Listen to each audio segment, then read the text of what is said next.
Selamat kembali semua. Okey, kali ni kita ada satu bahan yang menarik sangat ni. Satu transkrip khutbah Jumaat. Ya, betul. Dari Syekh Adham Al-Azmi. Syekh Adham Al-Azmi. Dan fokusnya memang tajam pasal musuh kita, syaitan. Apa rancangan dia, apa kaedah dia nak sesatkan kita. Topik penting ni. Memang. Jadi, misi kita untuk kupasan kali ni, kita nak cuba gali apa sebenarnya strategi utama syaitan ni, macam mana dioperasikan semua ni berdasarkan apa yang Syekh Adham huraikan. Okey, boleh. Sumber ni menarik sebab dia terus rujuk Al-Quran kan? Mula dengan surah An-Nisa. Ya, betul. Pasal sumpah syaitan tu macam satu ikrar depan Tuhan kan? Bunyi macam serius sangat. Memang serius. Syekh Adham huraikan sumpah tu bukan main-main. Syaitan kata dia nak ambil bahagian yang ditentukan. Quran sebut nasiban mafruḍah. Nasiban mafruḍah. Maksudnya memang dia dah ada target lah ya? Macam itulah.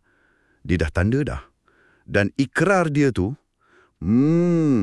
termasuklah nak sesatkan wala udillannahum. Nak bagi kita berangan-angan kosong. Wala umanniyannahum. Angan-angan kosong? Ya. Lepas tu, dia suruh buat benda khurafat. Contoh dalam khutbah tu, macam amalan jahiliah potong telinga binatang ternak. Fala yubattikunna adhanal an'am. Oh, yang macam Bahira tu semua kan? Lebih kurang macam tu. Dan yang paling luas, dia kata nak suruh manusia ubah ciptaan Allah. Fala yughayyirunna khalqallah. Ubah ciptaan Allah. Tu skop dia besar tu. Dan Quran pun dah bagi warning kan? Siapa jadikan syaitan pelindung selain Allah? Memang rugi. Khusranan mubina. Rugi yang nyata. Jadi persoalannya macam mana dibuat kerja ni? Khutbah ni ada sebut beberapa cara kan? Yeah. Yang pertama tu apa dia? Langkah demi langkah. Betul. Khutuwatus syaitan. Langkah-langkah syaitan. Ini poin penting sangat yang Syekh Adham tekankan. Kenapa penting sangat? Sebab syaitan ni licik. Dia jarang datang terus. Jom buat dosa besar. Tak. Dia mulakan sikit-sikit. Sikit-sikit macam mana tu? Contoh judi lah kan. Dia tak terus ajak berjudi. Mungkin mula-mula dia ajak tengok je orang main. Lepas tu saja main suka-suka, tak pakai duit. Bagi rasa seronok dulu. Betul. Lepas tu baru dia cubalah sikit. Sekali dah cuba, terjebak. Akhirnya tenggelam terus. Kuncinya kat sini. Bahaya langkah pertama tu. Maknanya kalau dah langkah pertama tu, lagi senang nak patah balik berbanding kalau dah jauh. Tepat sekali. Lagi awal kita sedar, lagi mudah nak stop. Sebab tu Quran ingatkan, wala tattabi'u khutuwatis syaitan. Jangan ikut jejak langkah dia tu. Faham. Kena peka dengan pintu-pintu kecil yang dia cuba buka itulah ya. Okey, selain cara berangsur-angsur ni, apa lagi? Kaedah kedua yang Syekh Adham sebut ialah pengepungan. Muhasarah. Pengepungan? Macam mana tu? Bayangkan kita ni macam dalam kubu, lepas tu kena serang dari semua arah. Depan, belakang, kanan, kiri. Wah, macam tak ada tempat lari. Macam itulah. Khutbah tu ada petik tafsiran Ibn Abbas. Serangan dari depan tu, contohnya, syaitan timbulkan ragu-ragu pasal akhirat. Ragu pasal akhirat? Ya, atau buat kita rasa, hidup lama lagi, jadi kita tangguh taubat. Dari belakang pula, dia bagi kita rasa cinta sangat dengan dunia ni. Lupa tujuan sebenar. Jadi lekalah kita. Betul. Lepas tu, dari kanan dan kiri. Ni dia hias maksiat tu nampak cantik, nampak macam benda biasa. Dia bisikkan was-was dalam ibadah kita, dalam urusan harian, pasal rezeki lah, pasal agama lah. Ya Allah, macam serangan psikologi habis-habisan ni, non-stop. Okey, ada lagi tak kaedah lain? Tadi macam ada sebut pasal dia nampak kita, kita tak nampak dia. Yang tu pun satu lagi poin besar. Kaedah ketiga. Quran sebut, Innahu yarakum huwa wa qabiluhu min haitsu la tarawnahum. Maksudnya? Dia dan pengikut dia boleh nampak kita, tapi kita tak boleh nampak diorang.